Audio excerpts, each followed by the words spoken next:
بسم اللہ الرحمن الرحیم۔ السلام علیکم ورحمۃ اللہ وبرکاتہ۔ سامعین، آج ہم ماہ سفر کے متعلق بات کریں گے۔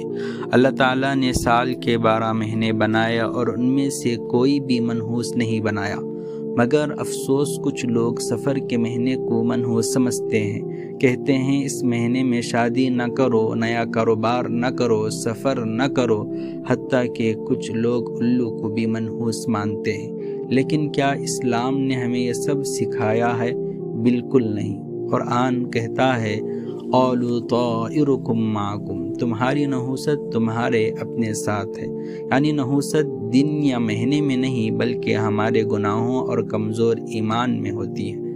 رسول اللہ صلی اللہ علیہ وسلم نے فرمایا لا عدوى ولا طیار ولا حام ولا سفر، نہ کوئی بیماری خود سے لگتی ہے، نہ بدشگونی کوئی چیز ہے، نہ الو منحوس ہے اور نہ سفر کا مہینہ منحوس ہے۔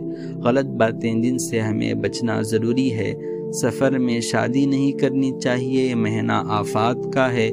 الو یا کالی بلی نحوست لاتی ہے، یہ سب جاہلانہ باتیں ہیں جو اسلام کے خلاف ہیں۔ آئیں ہم سب مل کر سفر کے مہینے کو بھی دوسرے مہینوں کی طرح اللہ کی نعمت سمجھیں اور ان باتوں کو چھوڑ دیں جو نہ قرآن سے ثابت ہیں نہ سنت سے۔ اللہ ہمیں بات کو سمجھنے اور عمل کرنے کی توفیق عطا فرمائیں، آمین۔ والسلام علیکم ورحمۃ اللہ وبرکاتہ۔ ناظرین، اگر آپ کو یہ ویڈیو اچھی لگی ہے تو ویڈیو کو لائک کریں، چینل کو سبسکرائب کریں اور اس ویڈیو کو زیادہ سے زیادہ شیئر کریں۔